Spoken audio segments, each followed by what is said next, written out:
Bonjour à tous, merci de votre présence. Nous sommes donc réunis dans le cadre de la mission d'évaluation et de contrôle des lois de financement de la sécurité sociale, c'est la MEX, qui est une mission coprésidée, et nous continuons nos auditions sur le dossier médical partagé et ses enjeux en matière de données de santé. Aujourd'hui, nous allons donc entendre le docteur Pierre-Jean Ternamian, président de l'Union régionale des professionnels de santé des médecins libéraux Auvergne-Rhône-Alpes, et le docteur Marcel Garrigou-Grandchamp, membre élu de cette même union régionale. Je vous remercie, messieurs, de votre présence. Je vous précise que ces auditions sont filmées et retransmises en direct sur le site de l'Assemblée nationale, et elles sont d'ailleurs assez suivies. Et dans le cadre du programme Territoire des soins numériques, l'Union régionale des professionnels de santé des médecins libéraux Auvergne-Rhône-Alpes a développé ses propres services numériques pour les praticiens aussi. Je vous propose que vous puissiez commencer par nous présenter ces services que vous avez déployés. Et après, votre rapporteur nous posera toutes les questions qu'il souhaite vous poser. Il pourra continuer après 15 heures compte tenu du retard avec lequel nous commençons cette audition, mais pour ce qui me concerne et sans doute pour ce qui concerne aussi mon collègue Jean-Carl Grelier qui est ici présent, nous serons contraints de rejoindre la séance des questions. Je vous laisse la parole, messieurs. Qui veut commencer? Bon, je vais faire une... Ternamian, allez-y. Oui, parce qu'en fait, je pense qu'il est pertinent que les URPS puissent s'exprimer, puisque c'est nous qui avons, on va dire, les mains dans le cambouis au niveau régional, et qu'on travaille la main dans la main avec les caisses primaires et les agences régionales de santé, qu'on représente l'ensemble des médecins libéraux. Et donc, dans le cadre de TSN, le gouvernement avait à l'époque essayé de faire émerger des nouvelles voies de travail, essentiellement numériques, donc territoire de santé numérique. Il y avait 5 projets. Le seul qui était réellement libéral était au sein de la région Rhône-Alpes et concernait environ un tiers des work packages qui avaient été définis. Et à cette époque, on avait essentiellement travaillé sur 3 éléments qu'on a ensuite repris en partenariat avec nos interlocuteurs de l'Agence régionale de santé, c'est-à-dire le premier, c'est un réseau santé professionnel qui est une sorte de Facebook crypté qui nous permet d'échanger des données entre nous médecins, puisqu'on n'est jamais disponible le jour même ou à l'heure même où un confrère ou un autre professionnel de santé a besoin. Et il nous semblait pertinent d'avoir ce type d'outils sécurisés, hébergés en données de santé, de manière à pouvoir travailler autour du patient.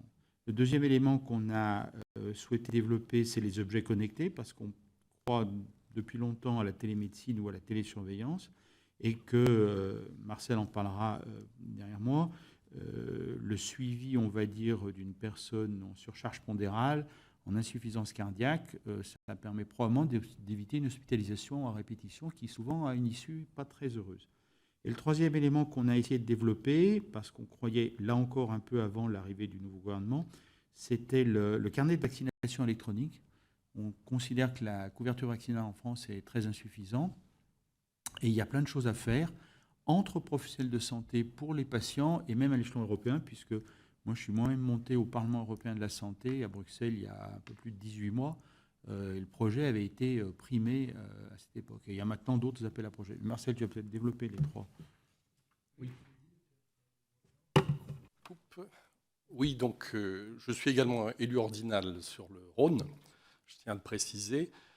J'ai donc été médecin investigateur dans le cadre de TSN. Et il faut dire que TSN sur la région Auvergne-Rhône-Alpes était un cas unique en France où les ARS sont venus voir les médecins libéraux pour leur solliciter des projets. Donc j'ai été médecin investigateur du Work Package sur les objets connectés et également du RSPS. J'ai été également bêta-testeur pour le CVE. Il faut dire que je travaille avec notre GCS CISRA en Rhône-Alpes. C'est un outil de coopération public-privé au niveau des outils informatiques depuis maintenant, attendez, 2005, ça fait 15 ans, plus, 19 ans. Et donc, j'ai également participé au COPIL du cluster iCare, qui était une autre identité au sein de TSN, où j'ai également soutenu 2 projets qui sont actuellement en phase de développement. C'était le projet Corinne de la société Avalin. C'est un LabPad qui permet de déterminer l'INR de façon instantanée et qui devrait être publié au journal officiel là, ces jours-ci. C'est le projet Diapason. Donc il va rentrer en commercialisation, comme quoi, vous voyez, TSN aboutit à du concret. Et l'autre projet, c'était celui de la société Data Medcare qui s'appelait ADEL. C'est un télésuivi des patients insuffisants respiratoires et victimes de syndrome d'apnée du sommeil pour la surveillance de ces appareillages. Je voudrais préciser un petit peu le work package essentiel dont je me suis occupé. C'était celui sur l'impact des objets connectés sur l'exercice. Donc j'ai assuré du télésuivi de patients essentiellement insuffisants cardiaques et en surcharge pondérale, mais c'est surtout le sujet insuffisant cardiaque qui est important, en réussissant à faire travailler ensemble du public, du privé, des cardiologues hospitaliers. C'est ce qui a par la suite étonné tout le monde. Comment vous avez réussi à faire travailler tout ce monde ensemble? Eh bien, si, c'est possible, avec des outils de coordination, avec le RSPS notamment. Et c'est essentiel parce que vous voyez, le parcours d'un patient, je vais prendre l'exemple du patient insuffisant cardiaque, c'est le domicile, l'hôpital, redomicile. On sait que dans le mois qui suit une hospitalisation, vous avez 25% des patients qui sont réhospitalisés. Parce que c'est une période charnière où il y a besoin d'un suivi étroit. Et si vous voulez, le médecin, au mieux, que ce soit le généraliste ou le cardiologue, il va pouvoir passer une fois par mois, il ne va pas pouvoir passer tous les jours. Le fait d'utiliser des objets connectés qui remontent des données de façon sécurisée, ça permet d'avoir une surveillance quotidienne avec une cellule de coordination qui analyse ces données, qui s'assure de la véracité de ces données avant de déclencher les appels aux médecins. Et ainsi, on arrive à éviter bien des réhospitalisations en sachant que la mortalité de ces patients augmente de façon considérable à chaque réhospitalisation. En termes d'économie pour l'assurance maladie, c'est également très important. Une expérimentation homologue sur l'Auvergne, qui est Cardio-Auvergne, pour la citer, du professeur Boiteux, Marie-Claire Boiteux, a montré que l'utilisation du télésuivi permettait d'économiser 4 500 € par an et par patient insuffisant cardiaque. Donc vous voyez, ce n'est pas du tout négligeable.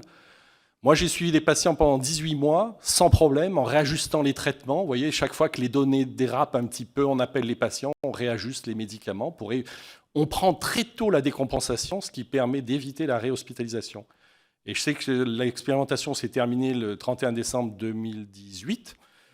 Et 3 mois plus tard, j'ai un des patients que j'avais suivi pendant 18 mois. Je le suis appelé par l'assurance maladie, qui a un programme Prado, qui a un coaching en disant votre patient a été hospitalisé, il faudrait que vous repassiez le voir dans les 8 jours. Donc vous voyez, dès qu'il y a eu plus de télésuivi, il a de nouveau décompensé. Donc à cette occasion, j'avais discuté avec l'assurance maladie. C'est très bien Prado, mais je leur ai dit il vous faudrait un Prado renforcé avec un télésuivi et ça serait parfait. Voilà ce que je voulais vous dire sur ce sujet. Très bien. Eh bien, écoutez, on va donner la parole, à moins que vous vouliez poursuivre, non, ça va? On va donner la parole au rapporteur qui va commencer laisser questions. Merci bien. Bienvenue. Donc là, cette mission concerne le DMP et les données de santé en général. Chaque fois, on essaie de faire une espèce d'historique, dans le sens où tout ça a commencé en 2004. Et donc, il y a une première période entre 2004 et 2016. Vous avez parlé d'expérimentation. Vous avez fait vous-même pas mal de choses. Pourquoi, à votre avis, entre 2004 et 2016, les choses n'ont pas fonctionné? Il y a eu des expérimentations comme ça, un peu à droite, à gauche. Pourquoi, globalement, le DMP? Vous nous parlez de choses très intéressantes, mais effectivement qui ne sont pas dans le DMP. Donc, pour vous, où se situe le problème? Nous, ce n'est pas tellement pour juger. La Cour des comptes a déjà fait des choses comme ça. Nous, notre problème, effectivement, c'est pour éviter de refaire les mêmes erreurs. Qu'est-ce qui a coincé et qu'est-ce qu'il faut éviter? Qu'est-ce qu'il faudrait éviter de refaire? Alors, oui. C'est vrai que le DMP, l'idée est excellente. Le problème, c'est qu'on a oscillé, au moins pendant les premières années, entre un DMP pour les médecins, centré médecins, et un DMP pour les patients, centré patients. Ce n'est pas du tout la même chose. En Auvergne-Rhône-Alpes, on a utilisé un dossier, dès 2004, qui est un dossier centré plutôt patient, qui est d'ailleurs tout à fait compatible avec le DMP. Je me souviens avoir participé à la rédaction du livre blanc du CATEL, je ne sais plus si c'est en 2012 ou 2014, où j'avais écrit toutes ces... Mais ce que je constatais dans cette saga du DMP, qui a oscillé, vous voyez, entre ces deux phases, sous l'influence à la fois des lobbies des médecins et des lobbies des patients. En fait, actuellement, on a un dossier centré patient, mais ça ne veut pas dire qu'on ne peut pas s'en servir. Moi, je pense depuis que l'assurance maladie a repris les rênes, on a un outil qui fonctionne, qui est accessible, même si les médecins ne savent pas vraiment s'en servir comme il faut. Je veux dire, j'ai écouté la cassette de l'audition de mes collègues syndicalistes et pour me rendre compte que finalement, ils connaissaient mal le DMP tel qu'il est actuellement. Par exemple, j'ai entendu un intervenant dire qu'il n'y avait pas de place pour le volet de synthèse. Si, il y a une place dédiée pour le volet de synthèse. J'ai entendu les critiques à propos de l'accès CPS. Alors c'est vrai que la CPS signe l'accès du médecin. C'est une signature et ça, les médecins n'ont pas compris ça. Ils continuent à fonctionner actuellement avec la télétransmission et avec ces accès comme ils fonctionnaient avec des feuilles de soins papier. Dans les cabinets de groupe, vous avez une secrétaire qui gère plusieurs médecins et qui fait les feuilles de soins, autrefois, au temps des feuilles papier, qui les fait, qui les signe à la place du médecin, ce qui théoriquement n'est pas légal. Et il continue à fonctionner de la même façon actuellement avec les outils numériques, ce qui fait que la CPS, elle est sur le bureau de la secrétaire pour qu'elle puisse signer les feuilles de soins, alors que normalement, elle devrait être dans le bureau du médecin pour qu'il ait accès aux outils numériques. La secrétaire, elle pourrait disposer d'une CPA, c'est-à-dire qu'elle peut faire les feuilles de soins, mais elle ne peut pas les signer en fin de journée pour les envoyer. Et souvent, j'ai envie de demander à ses confrères, mais est-ce que vous confierez votre carte bancaire à votre secrétaire ? Non. Eh bien, la CPS, c'est pareil. Ils se plaignent de ne pas pouvoir accéder à ces outils, comme le DMP, par manque de CPS, mais parce qu'ils devraient la conserver vers eux, pour ça. Alors maintenant, on a des alternatives. En Auvergne-Rhône-Alpes, on a une expérience, on est un petit peu en avance sur ces histoires de dossiers, et je découvre, parce que je participe aux commissions de l'assurance maladie sur le DMP, je découvre les questions qu'on s'est posées il y a 10 ans. C'est-à-dire, les premières questions, c'est créer des dossiers, les alimenter, mais c'est l'usage qui fait l'intérêt de l'outil. Il faut qu'il y ait de l'usage. Pour qu'il y ait de l'usage, alors moi j'ai un certain nombre d'idées vis-à-vis du DMP, je les ai d'ailleurs développées devant ces commissions. C'est ressorti de l'audition de mes collègues syndicalistes. C'est sûr que le volet de synthèse, c'est une pièce essentielle de ce dossier, mais pas que. Le fait que les documents déposés qui sont au format PDF, il faudrait qu'ils soient transformés en PDF indexable pour faire de la recherche contextuelle à l'intérieur de ces documents. Un PDF, c'est une image, c'est une photo. Vous ne pouvez pas identifier du texte. Si vous, dans mon logiciel métier, Medistory, mes documents sont tous indexés, c'est-à-dire qu'il y a une OCR, une lecture de caractère interne, qui transforme cette image en texte. Ce qui fait que, je vous donne un exemple, je prescris un médicament à un patient, il me dit « Oh, vous me l'avez déjà donné, docteur, je ne l'ai pas supporté ». Je tape le nom du médicament, il faut un moteur de recherche interne également, et le logiciel va vous sortir tous les documents qui contiennent ce mot. Ça, ce serait un outil essentiel pour le DMP. Autre idée, un registre vaccinal. C'est vrai que le DMP, il doit abriter la prévention, c'est-à-dire la prévention des cancers, les vaccinations. Il doit pouvoir être accessible au niveau du dépôt de pièces très facilement. Dans nos dossiers régionaux, on a ce qu'on appelle l'imprimante virtuelle, c'est-à-dire je suis dans mon dossier médical personnel de médecin, mon DMI, j'ai un document intéressant que je veux transmettre. J'utilise l'imprimante virtuelle, c'est-à-dire dans le dialogue d'impression de mon logiciel, je choisis DMP et le document part directement dans le DMP, sans autre action. Ça fonctionne très très bien. Et depuis longtemps, et ça serait bien qu'on ait ça au DMP. Voilà un certain nombre de pistes, mais on a un superbe outil, il faut le développer et s'en servir. Excusez-moi, le carnet de vaccination, il est prévu dedans ? Alors, on y a travaillé, puisque le CVE qu'on a développé dans le cadre de TSN est parfaitement fonctionnel. Il fonctionne sur Porce-Office, il fonctionne sur smartphone. Et c'est intéressant parce que les médecins ne sont pas les seuls à vacciner. Il fallait que tous les professionnels qui vaccinent, les infirmiers ne travaillent qu'avec des smartphones. Les pharmaciens ont souvent une informatique qui est très centrée télétransmission, donc c'est pas mal qu'ils aient le carnet de vaccination sur un autre poste. Ils peuvent l'avoir sur un smartphone. Tout ce petit monde peut enregistrer les vaccins, et c'est important. Partager la vaccination, parce qu'il faut que le médecin traitant sache que le vaccin de la grippe a été fait. Vous voyez, et donc, j'avais rencontré Yvon Merlière, qui est en charge du DMP à l'assurance maladie, toi aussi, je crois, et pour que au moins le registre vaccinal soit intégré au DMP. Il y travaille. Parce que le carnet de vaccination électronique, ce n'est pas qu'un registre vaccinal, c'est aussi une intelligence artificielle avec un moteur qui permet de choisir la meilleure stratégie de vaccination pour une personne donnée. Alors le moteur peut rester extérieur. J'avais conseillé d'ailleurs à Yvon Merlière de faire les choses en règle, c'est-à-dire de faire un appel à projet pour ce type de moteur et voir qui répond. La société qui développe le CVE, Siadem pour ne pas la citer, pourrait répondre, mais d'autres sociétés pourraient y répondre. Il faut faire ça de façon légale. Mais on a besoin de ce registre vaccinal dans le DMP. C'est un outil qui manque cruellement à la France. Un exemple, il y a un cas de méningite à un endroit, on est actuellement difficilement capable de déterminer quelles sont les personnes qu'il faut vacciner, ceux qui sont protégés, ceux qui ne le sont pas. On aurait ce registre vaccinal, c'est très simple. Pareil pour un cas de rougeole. Donc c'est très important que ces vaccinations entrent également au DMP. Sur le volet de synthèse, selon vous, c'est au médecin généraliste de le remplir. Au médecin traitant. Au médecin traitant. Médecin traitant. J'ai entendu dans les débats avec mes collègues syndicaux également le fameux débat, ce qu'on appelait autrefois le masquage masqué. Apparemment, un certain nombre de médecins et donc les responsables syndicaux ignorent qu'on ne peut pas masquer de documents au médecin responsable du DMP, qui peut être différent du médecin traitant d'ailleurs. Chaque DMP a un médecin responsable déclaré par le patient. À ce médecin, le patient ne peut rien lui cacher. Il ne peut pas lui dissimuler de pièces. En revanche, il peut dire telle pièce, je ne veux pas que tel médecin la voie. Ça, c'est sûr.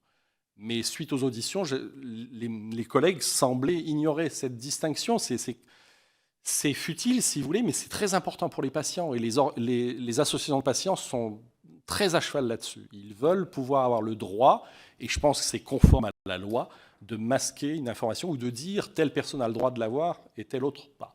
Mais en revanche, ce n'est pas totalement masqué. Le médecin responsable du DMP a accès à ces informations. Si, peut-être que mes collègues ont des questions, ça va? On va continuer avec les questions. Dis-nous non. Les questions du rapporteur. Merci bien pour ces précisions. Donc, on voit effectivement jusqu'à 2016, c'est un petit peu compliqué. Moi, j'ai une question à vous poser. Effectivement, là, actuellement, vous avez un carnet de vaccination électronique qui fonctionne. Là, actuellement, la CPM va lancer la campagne. Est-ce qu'elle est venue vous consulter? Est-ce qu'elle est venue voir ce qui se passait? Est-ce qu'elle a utilisé cet outil? Ou, entre guillemets, chacun travaille un petit peu de son côté? Justement, et ma question, c'est, entre guillemets, vous-même, depuis 2004, comment est-ce que vous avez été consulté par rapport au DMP pour monter le DMP? Est-ce que vous avez été intégré à la réflexion ou pas?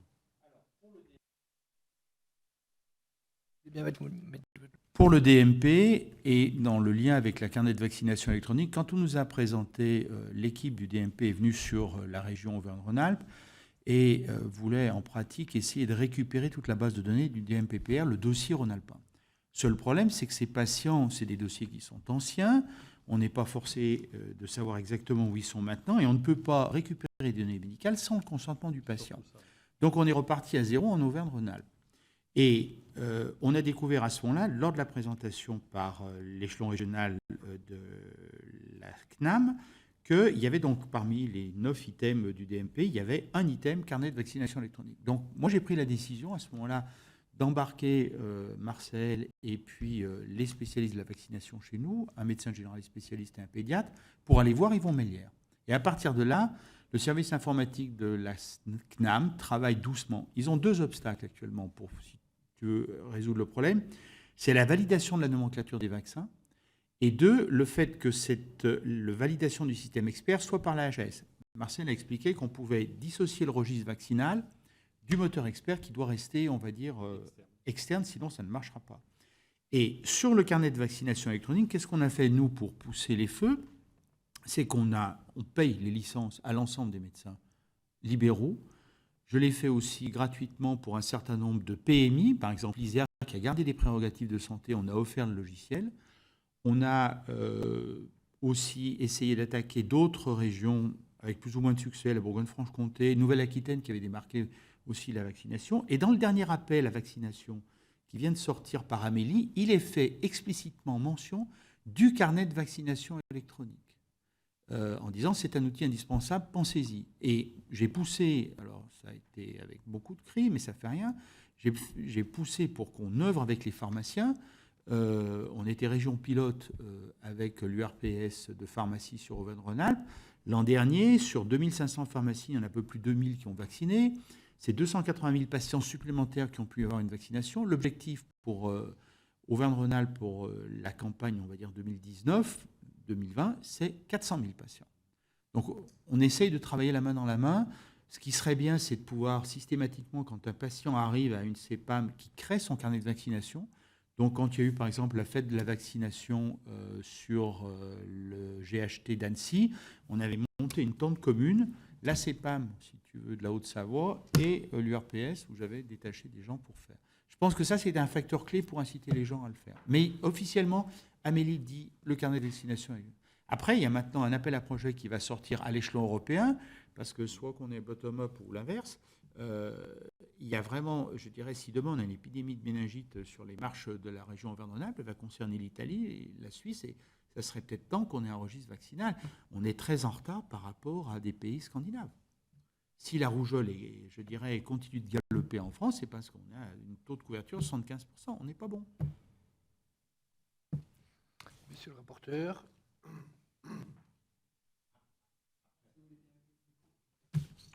Sinon, il ne peut pas parler.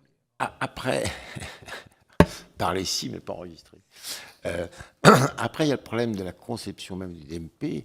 Est-ce que, et j'entends bien par rapport à la vaccination, est-ce que c'est un coffre-fort? Pour le moment, on a toujours la notion de coffre-fort. C'est-à-dire que c'est vraiment les données du patient et qui restent au patient et sans ouverture. Donc, par rapport à tout ce qui est épidémiologie, ça ne répond pas forcément dans le sens où ces données restent dans le coffre-fort et ne sont pas mélangées. Donc, par rapport à ça, quelle est votre position?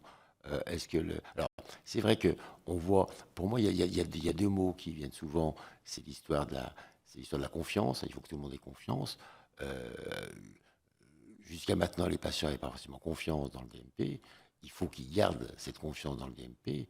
Et donc, il faut leur garantir le fait que le DMP est un coffre-fort et que leur données de santé ne sera pas ouvert à d'autres systèmes. Donc, comment est-ce que vous voyez l'évolution du DMP? Et ça me permet de passer à la deuxième question, dans le sens où actuellement, il y a le DMP qui est en cours, on est à 7 millions d'ouvertures, va s'ouvrir l'espace numérique de santé. Comment est-ce que vous voyez l'espace numérique de santé et est-ce que vous avez travaillé là-dessus? Docteur Garrigou-Grandchamp. Oui. Alors, je suis tout à fait d'accord pour la confiance et le coffre-fort, mais on doit pouvoir trouver un moyen de sortir des données anonymisées de ce coffre-fort. À partir du moment où c'est anonymisé, ça pose nettement moins de problèmes, notamment en matière de vaccins. Je pense que ça, c'est possible. Il faut voir ça avec les juristes. L'espace numérique, c'est très important. Il faut que le patient puisse disposer d'un espace sécurisé. Je vous explique un petit peu. Je fais de la téléconsultation. Enfin, j'ai lancé ça sur Auvergne-Rhône-Alpes. À la fin de la téléconsultation, on a par exemple besoin de faire une prescription. Comment qu'on l'envoie au patient? Il faut il faut que le médecin dispose d'un espace sécurisé où déposer cette ordonnance. Donc en Auvergne-Rhône-Alpes, on a deux solutions. Soit le pharmacien est identifié de façon certaine et on peut lui envoyer par notre outil de messagerie sécurisée qui est agréé MS Santé, donc il n'y a pas de souci, toutes les pharmacies sont équipées. Soit on dispose au niveau de la plateforme régionale du GCS d'un espace qui s'appelle MyHCL Pro, qui est un espace au nom du patient. C'est l'espace numérique en santé, mais à l'intérieur de la région, au niveau régional. Et on peut lui déposer l'ordonnance. Demain, quand on aura un espace national, ça sera l'endroit idéal où déposer l'ordonnance. Et c'est très facile à partir de nos systèmes d'envoyer une ordonnance ou autre document dans cet espace réservé aux patients.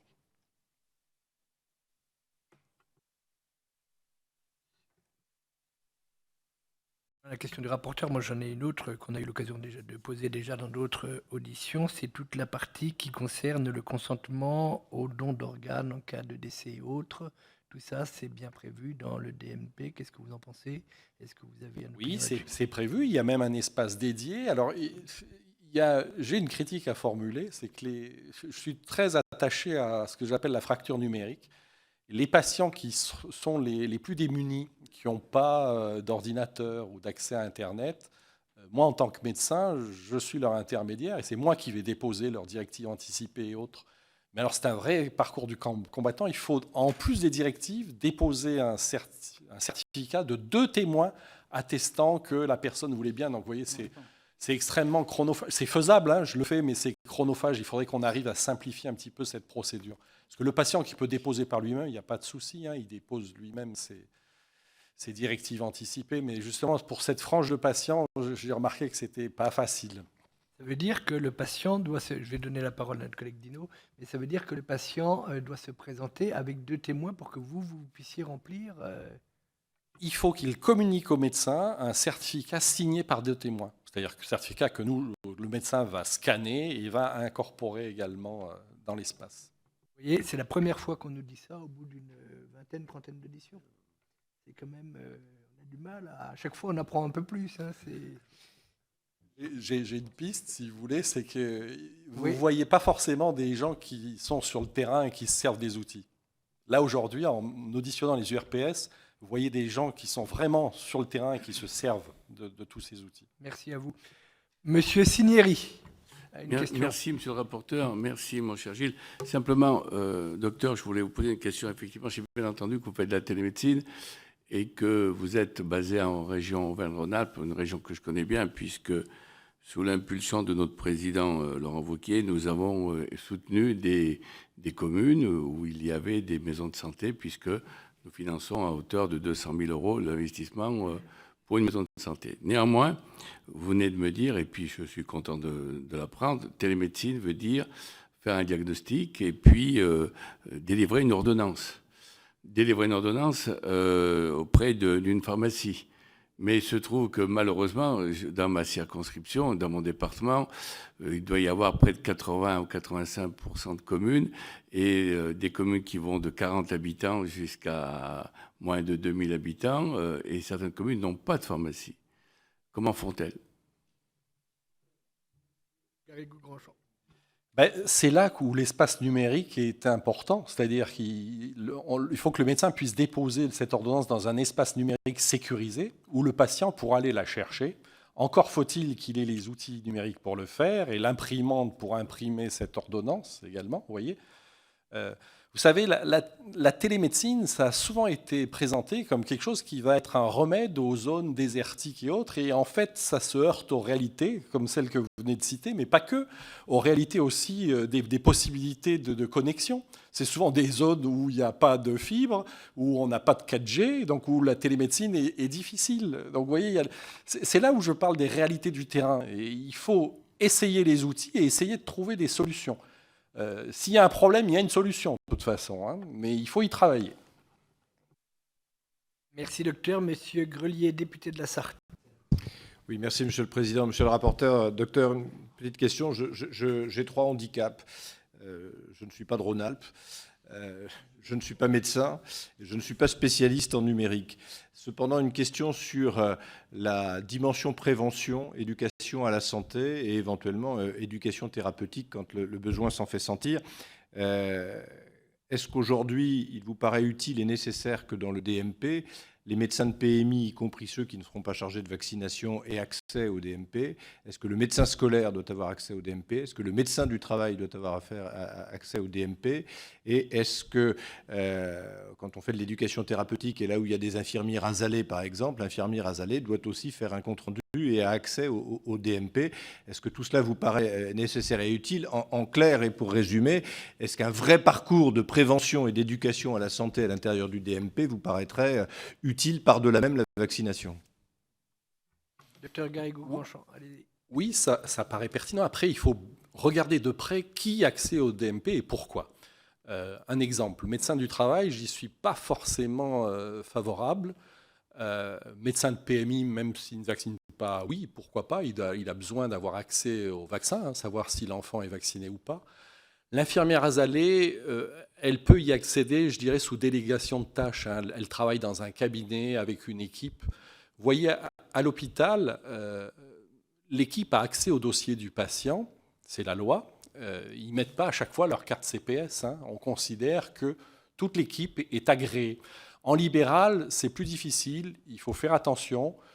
Moi, dans le cadre de TSN et du télésuivi des patients que j'ai suivis en télésuivi, hein, tous mes intervenants avaient accès au dossier parce qu'ils y ont droit.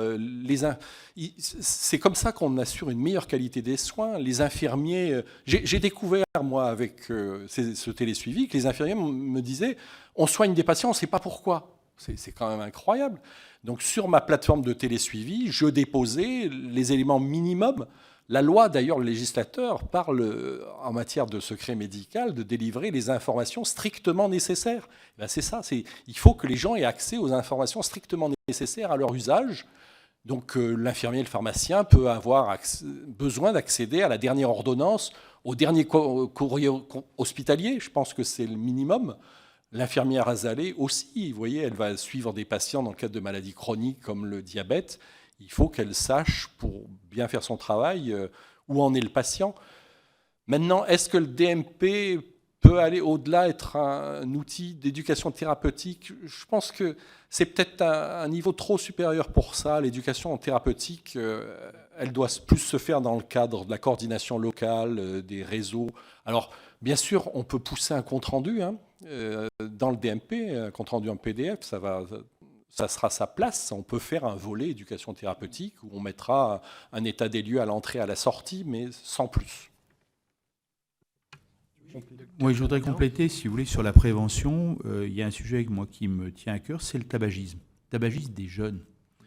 Et on avait émis l'idée, moi j'avais suggéré, je ne sais pas ce que ça est devenu, c'est que vous avez maintenant l'obligation pour les étudiants de deuxième cycle de médecine de faire un stage de prévention. Et j'avais suggéré au directeur de l'Agence régionale de santé que l'on mette ces externes, après les avoir formés, dans les collèges. Pourquoi ? Parce que le tabagisme démarre, on va dire, pratiquement en sixième, en général, que si on est capable de faire du prosélytisme avec des objets connectés qu'on avait, on va dire, imaginés, Marcel et moi, on est capable de leur montrer que quand ils arrêtent de fumer, ils ont, on va dire, une récupération assez rapide de leur capacité respiratoire, et ça les motive sous forme de challenge. Ça supposait un petit effort financier de la CNAM qui, malheureusement, je crois, orientait plutôt ses dépenses sur France Tabac, dont on sait que ça ne marche pas très bien. Mais je pense qu'on a un véritable effort de santé publique, y compris au niveau des régions, à faire vis-à-vis de cette population 6e, 4e, où là, on peut stopper, casser le tabac. Sinon, c'est une bombe à retardement. Et là, je pense qu'il y a une vraie possibilité entre, alors pas forcément dans le cadre du DMP, mais en faisant du prosélytisme, via les étudiants de médecine qui ont ce stage, qui pourraient avoir ce stage obligatoire, comme sur une vieille marotte que j'ai, qui est le stage en spécialité obligatoire. Et là, avec des objets connectés, on avait fait une étude, c'est faisable. Alors, monsieur le rapporteur, on revient.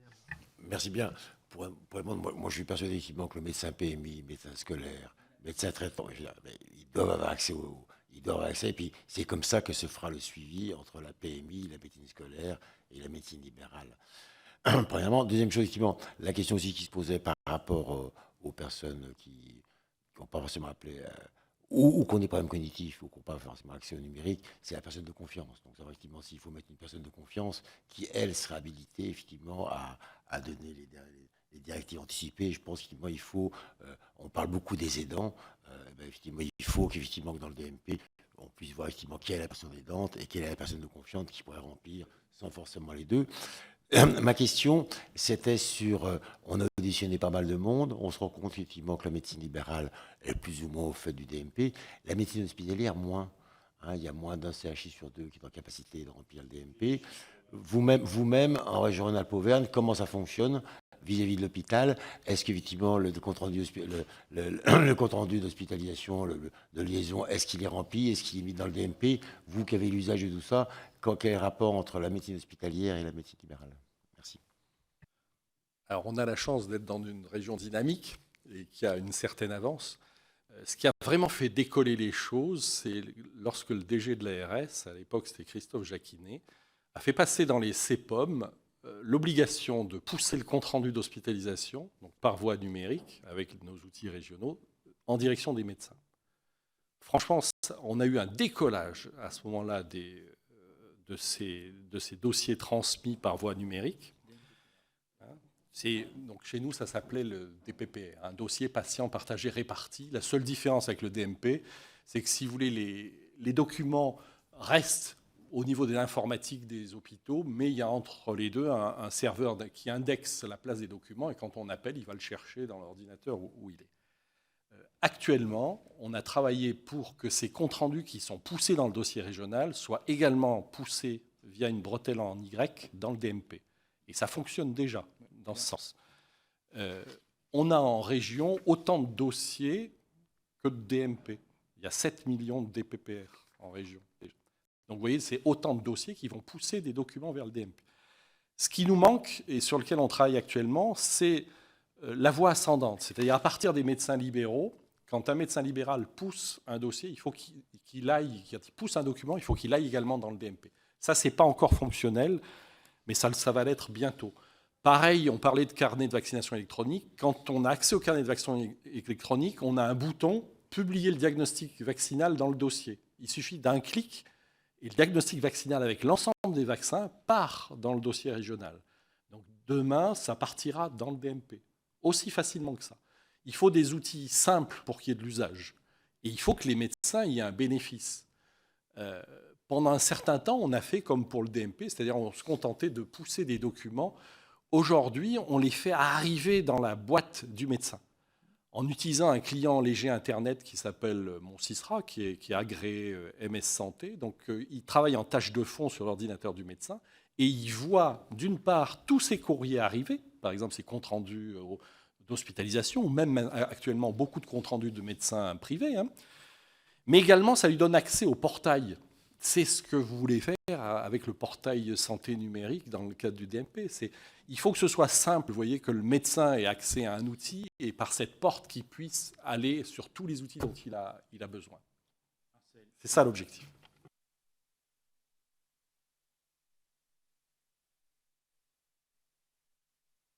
Vous pouvez mettre votre micro, docteur.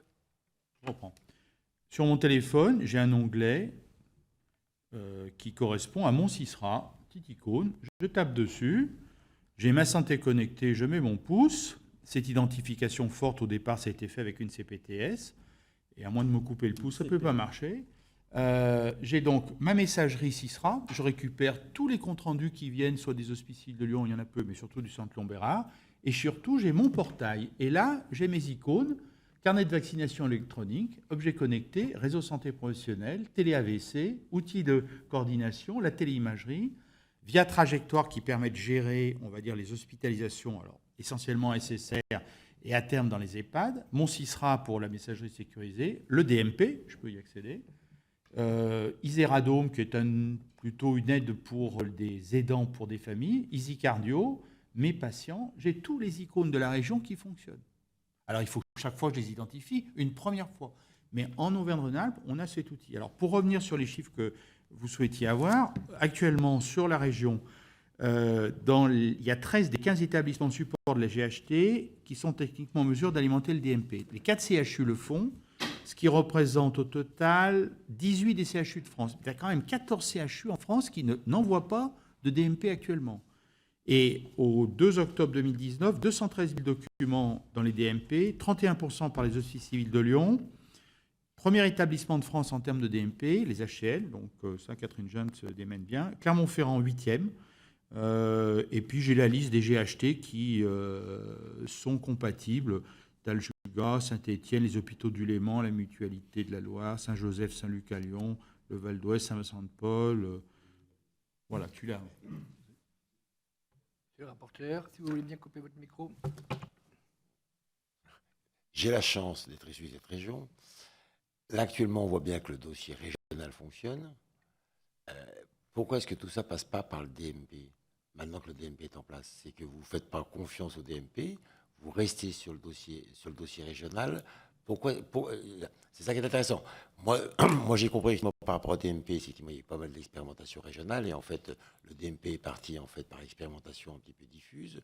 On n'est pas arrivé à centraliser tout ça. Maintenant que le DMP est en place et qu'il y a une volonté de l'ACTAM de le pousser, pourquoi, entre guillemets, vous basculez pas tout ça sur le DMP et en laissant tomber le dossier régional? C'est ce qui est en train de se faire, M. Isaac Sibi. Mais bon, il ne faut pas mettre la charrue avant les bœufs. Comme on disait, tous les établissements encore ne sont pas en mesure, parce qu'il faut qu'ils aient ce fameux connecteur en Y, là, hein, ils ne sont pas encore en mesure de le faire. Et puis la voie ascendante non plus ne fonctionne pas. Mais c'est vrai que quand tout va fonctionner, bien entendu, on fonctionnera sur le DMP. Hein. Il y a un détail que je voulais rajouter, c'est au niveau de l'accès. Alors c'est vrai que les collègues se plaignaient de l'accès par CPS. Vous voyez, quand on est sur un portail où on est déjà authentifié, il faudrait pouvoir accéder au DMP sans se réauthentifier. C'est comme ça que ça fonctionne en Rhône-Alpes. Sinon, c'est stérilisant quand on est obligé de se réauthentifier une deuxième fois. Vous voyez, les gens se lassent, Alors quand on a été authentifié une fois et de manière forte, normalement ça devrait suffire. Il faudrait peut-être réfléchir à un accès au DMP. Alors on a des alternatives à la CPS. Une fois que le logiciel est installé de façon forte sur un dispositif, comme un smartphone, on peut accéder soit avec un OTP, vous savez, c'est un code qui vous est envoyé par SMS, soit par une empreinte biométrique. Tout ce qui simplifie tout en gardant la sécurité, c'est intéressant. Sur les comptes rendus de radiologie, ça représente pratiquement 8 millions de documents par an en Auvergne-Rhône-Alpes.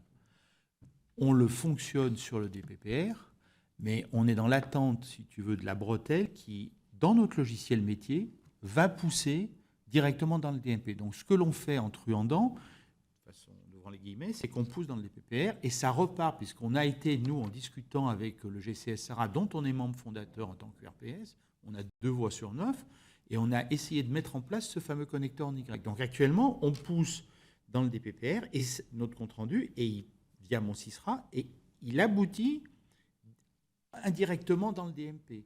Ça serait mieux qu'il passe directement dans le DMP. Mais tout est fait en Auvergne-Rhône-Alpes pour que tout ce qu'on sort actuellement, au fur et à mesure, on puisse le mettre dans le DMP. Alors le CVE, pour l'instant, on est obligé de le laisser à part. On sait que l'équipe de Mélière, on espère, travaille dessus pour pouvoir intégrer à terme le registre.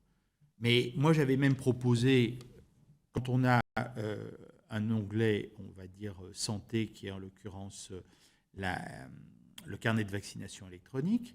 Alors, 2 secondes, il faut que j'aille dans mon onglet santé.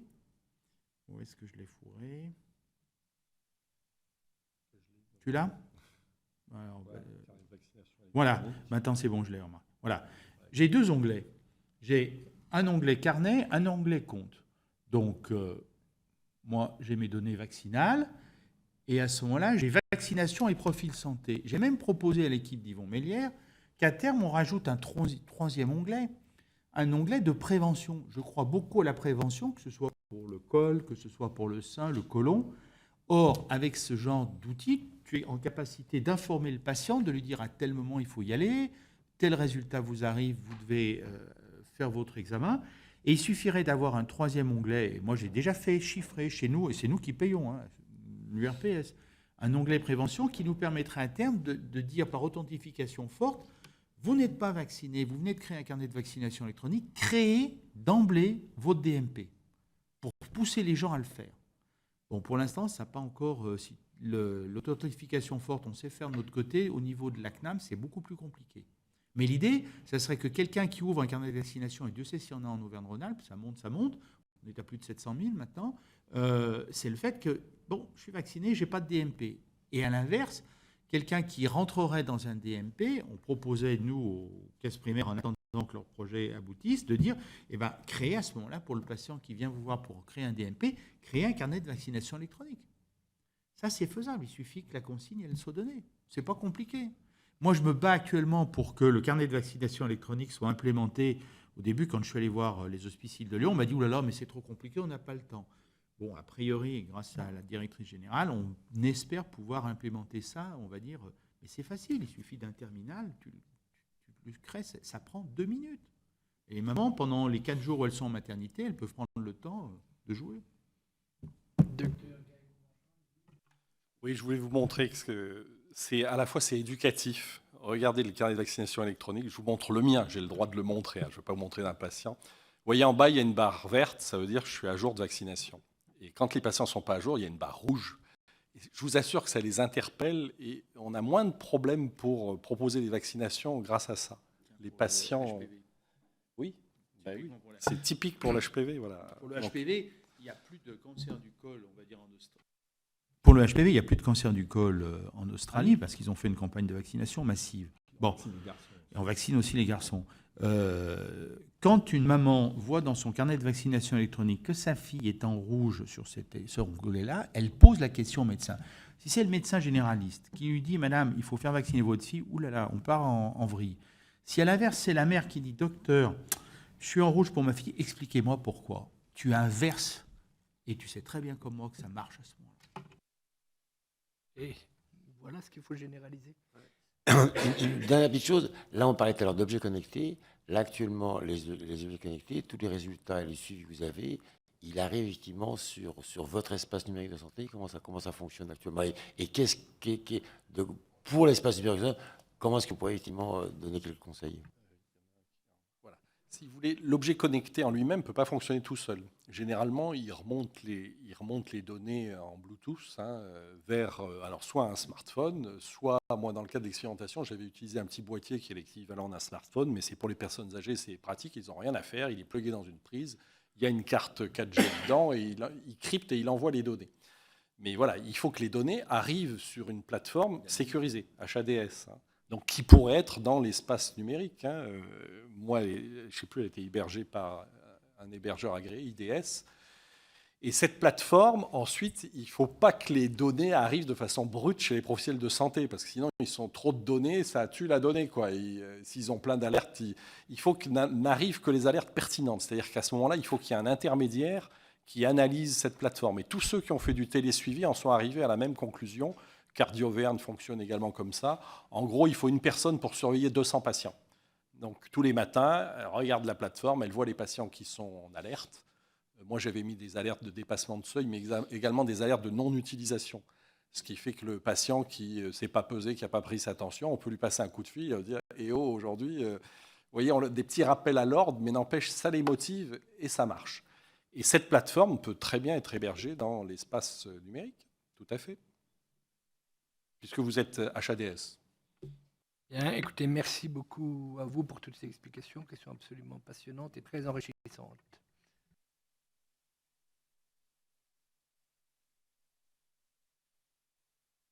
Non, si vous voulez un jour le voir en direct, en fait, on vient avec un ordinateur, un vidéoprojecteur, et on vous montre tout ça en direct, de visu.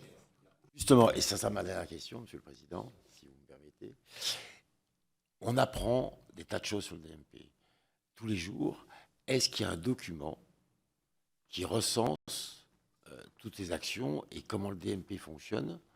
Comment est-ce que les médecins... Moi, je pense qu'il y a un vrai problème d'information et de formation des médecins. Donc, comment ça peut se faire? Et est-ce qu'il y a un document qui existe actuellement?